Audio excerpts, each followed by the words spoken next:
Hi, everyone. We are joined by Dave Spencer, CEO of Talent Resources Sports, and he has quite a big next few weeks coming up with the Super Bowl in Los Angeles and a series of activations that are going to be happening in Los Angeles, most notably at the revered Goldstein Residence, which is one of the landmarks here in Los Angeles and one of the hot spots and places to be.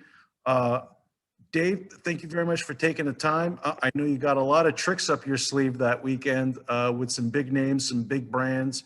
Talk to me a little about some of these experiential activations that will be happening.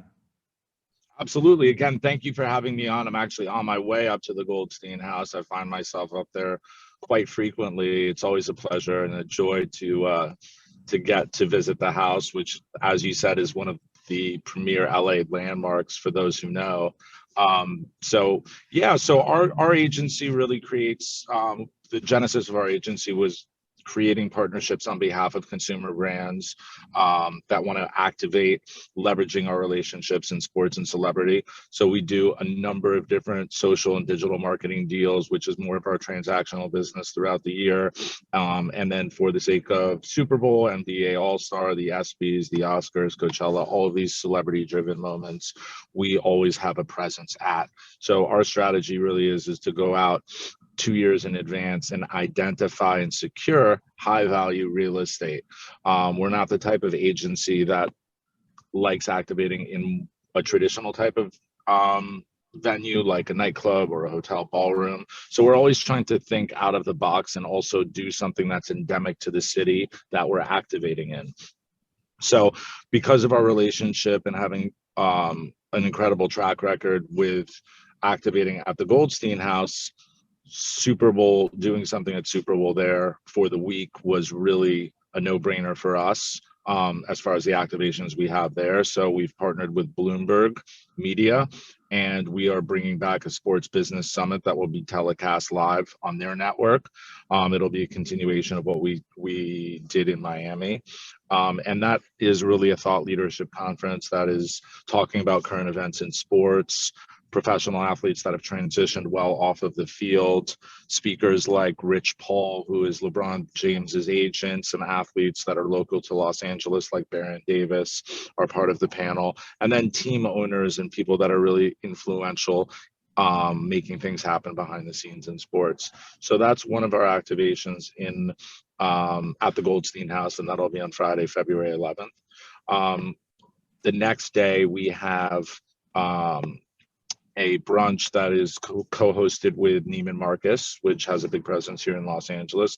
And they're really doing something to showcase their product line in jewelry. And they were trying to cater more to the female who's at Super Bowl, who a lot of the time goes a little bit more overlooked on behalf of brands.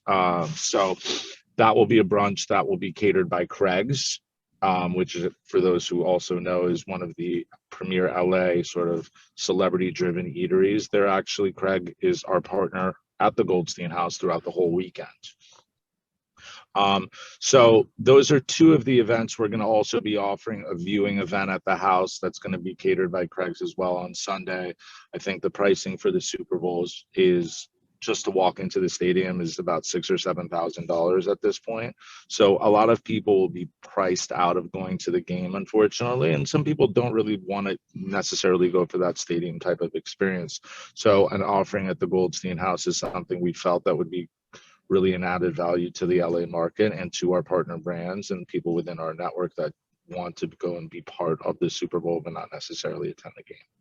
Absolutely. And, you mentioned that Los Angeles market. It was a football-starved market for a few decades. And now that two teams in town and a nice, shiny $5 billion stadium, we'll be seeing a lot more of this kind of events around the city with experiential activations, with everything going on, with the World Cup to the Olympics, the NCAA, and so on and so forth over the next 10 years.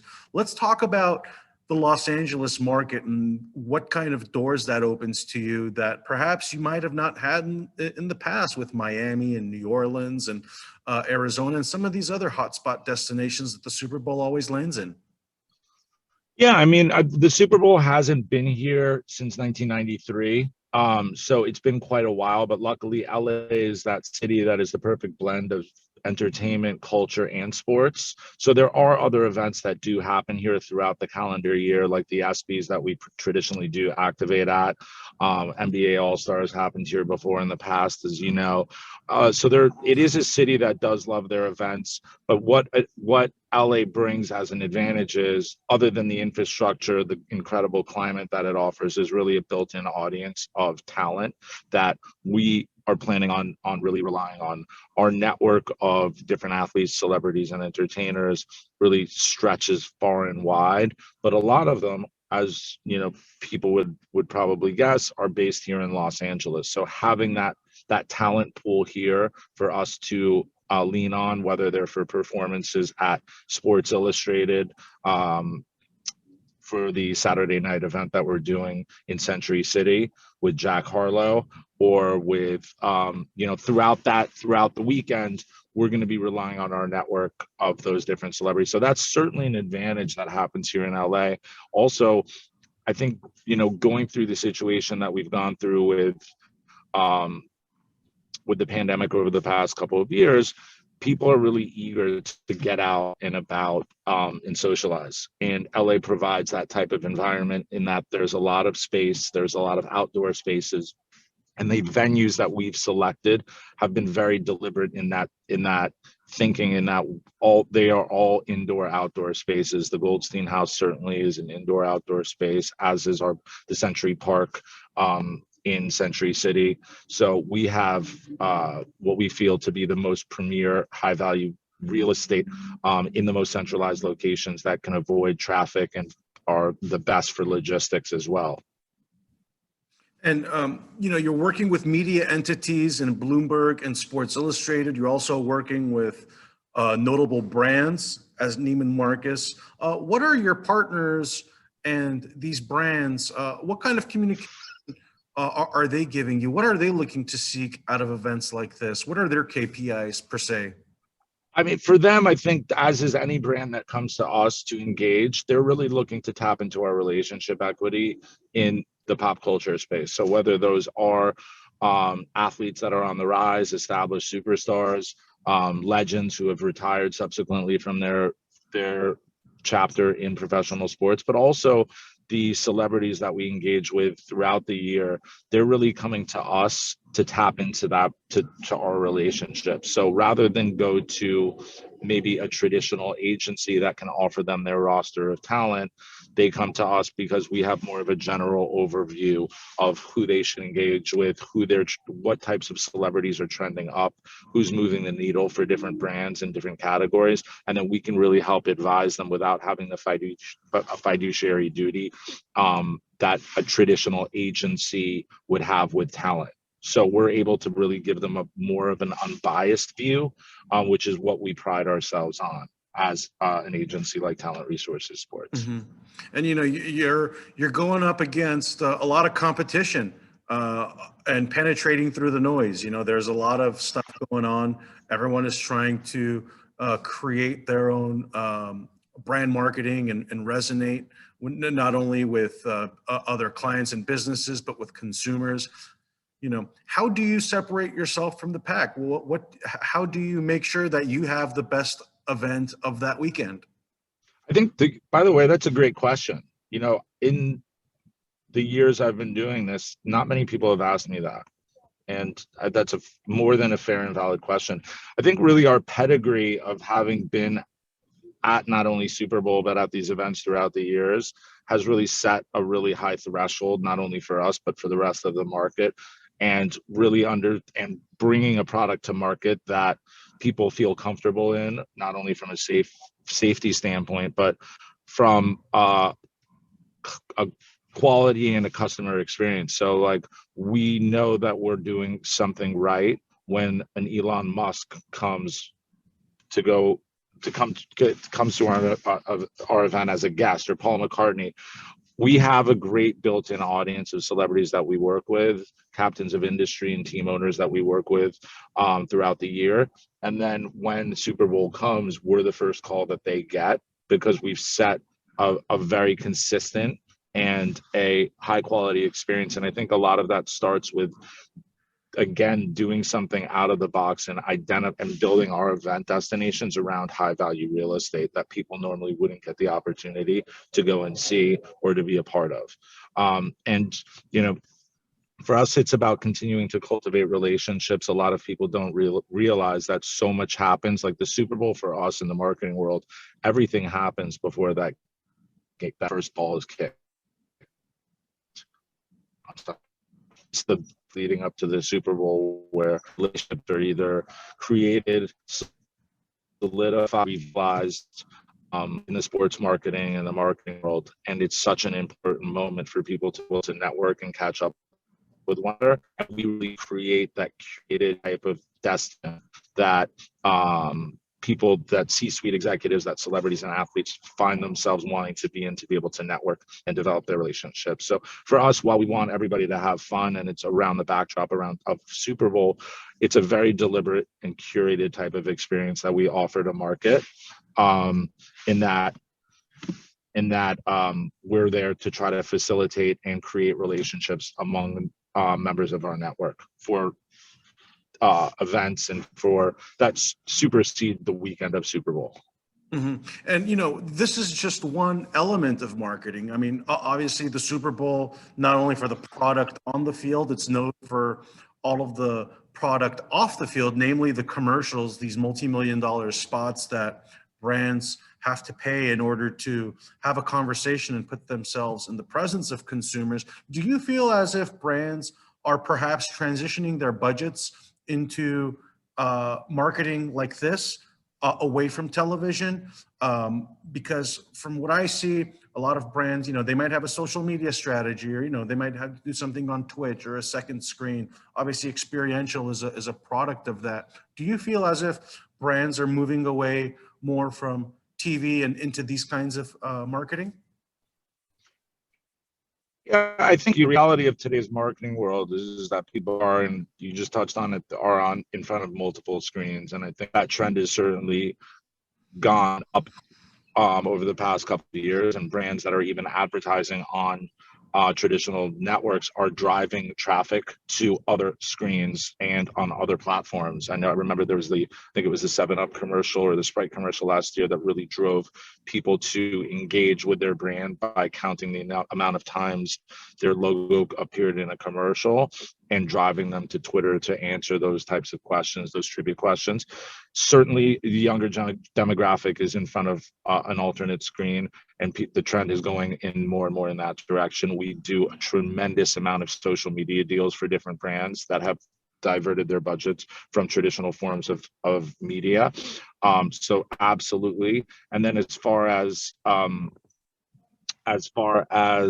experiential, it's the experiential solution for brands. It's a great way for them to be able to play in the same sandbox and have a piece of the market share, and be part of the Super Bowl conversation without spending the tens of millions of dollars to become an NFL partner or to produce a commercial with a big celebrity. But for them to participate in an event allows them to have a seat at the Super Bowl table, let's say. So, for example, one of our clients that we work with is Molson Coors.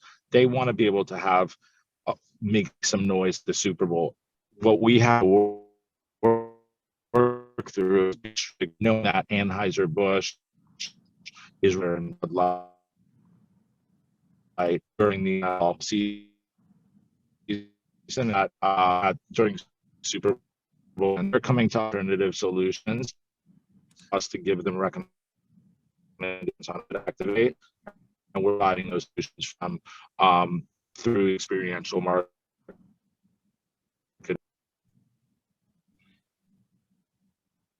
Sorry, Dave. Did I lose you?